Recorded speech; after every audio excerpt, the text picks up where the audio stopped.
Hello everyone, সবাই কেমন আছেন? নিশ্চয়ই ভালো। আজকে আমি কথা বলবো সাহস নিয়ে। কারেজ এই শব্দটা কিভাবে একটা মানুষকে একটা জায়গা থেকে আরেকটা জায়গায় নিয়ে আসে, কিভাবে একটা মানুষকে কোনো কিচ্ছু না করে সারা জীবন একটা জায়গায় একদম স্টপ হয়ে বসে থাকতে বাধ্য করে। এবং পাশাপাশি সাহস এই শব্দটা আসলে আমরা সামাজিকভাবে চারপাশ থেকে আমরা যখন বড় হই তখন আসলে কিভাবে দেখি, এই সব কিছু নিয়েই আজকের ভিডিও। আমি যদি আমার পার্সোনাল এক্সপিরিয়েন্সের কথা বলি, সাহস এই শব্দটা সামাজিকভাবে এবং আমি আমার চারপাশ থেকে যেভাবে পেয়েছি, এটা মোটেও সুখকর কিছু নয়। একদমই বাজেভাবে এই শব্দটা আমার কাছে এসেছে আমি যখন ছোট থেকে বড় হচ্ছিলাম। এবং আমার ধারণা এই সিমিলার এক্সপিরিয়েন্স নিয়েই এই সাহস শব্দটা আমাদের সমাজে অনেক বেশি প্রচলিত। আমরা সাহস বলতে আসলে বুঝি যে কোনো একটা কিছু করা যেটা অন্য অনেকেই পারে না, আমি পারি। Not a good way, it's a bad way. একদম সমাজের অনেক কিছু এমনভাবে হয়, এমনভাবে ঘটে এবং আমার পাশের মানুষটা এমনভাবে সাহসে ব্যবহার করে যেটার এক্সাম্পলটা কখনোই ভালো কিছু ছিল না। 15 বছর বয়স পর্যন্ত আমি কখনো আমার চারপাশের মানুষ থেকে সাহস শব্দটা পজিটিভ ওয়েতে পাই নাই। বাট আমরা যদি এই সাহস শব্দটার ডেফিনেশন খুঁজতে যাই, গুগলে সার্চ দেই, তাহলে আসলে আমরা কি পাই? Definition of courage: the quality of mind or spirit that enables a person to face difficulty, danger position থেকে ওভারকাম করতে সাহায্য করে, এরপরে পেইন থেকে ওভারকাম করতে সাহায্য করে। এই সব কিছুই আসলে আমরা যেভাবে পাই সেটা হচ্ছে কমপ্লিট ব্যাড ওয়ে। বাট আমরা যদি ইন এ গুড ওয়ে এই কারেজটাকে ব্যবহার করি, তাহলে আমাদের লাইফটা একটা স্টেপ থেকে আরেকটা স্টেপে আসতে বাধ্য।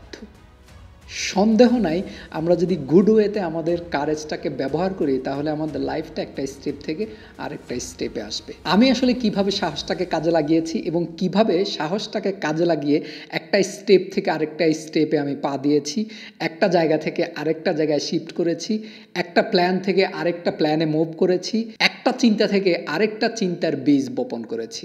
এবং আমরা আরেকটা জিনিস খুবই ভুলভাবে শুনি, সেটা হচ্ছে ভয়। অনেকেই আছে ভয়ের জন্য অনেক কিছু করতে পারি না, অনেক কিছু হয় না, অনেক কিছুতে যাই না, অনেক কিছু ভাবি না। এই ভয় আমাদেরকে একদম কিল করে, সাহসও আমাদেরকে কিল করে।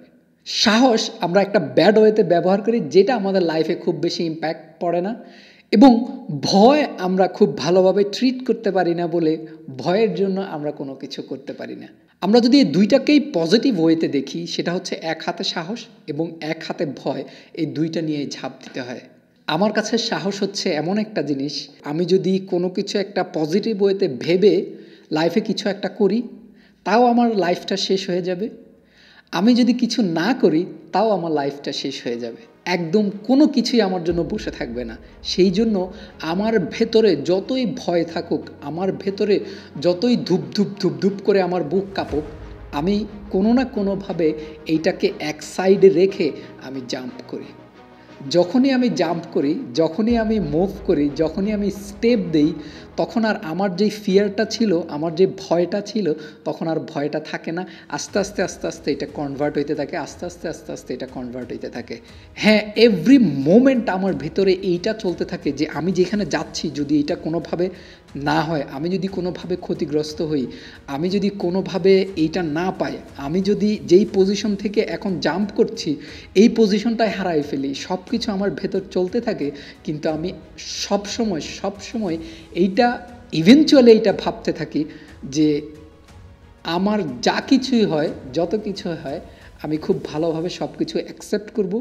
এটা যদি এখনকার পজিশন থেকে আরও খারাপ হয়, সেইটাও আমি খুব উইলিংলি হাসি মুখে অ্যাকসেপ্ট করব। বাট এইটা মুভ করতে করতে করতে করতে করতে করতে এইটা কল্পনা করতে করতে এইটা জপতে এন্ড আপ এমন কিছু হয়, এমন কিছু আমি পাই যেটা আগের চেয়ে অনেক বেটার, অনেক বেটার, অনেক বেটার।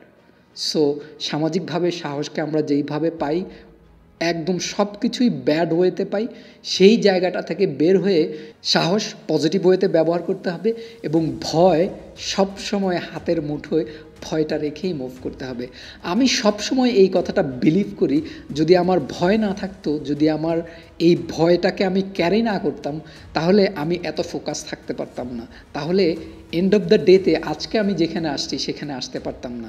তাহলে আমার সবসময় আমি যেই চিন্তাটায় থাকি, যেই ধ্যানে থাকি, এই ধ্যানে আমি থাকতে পারতাম না।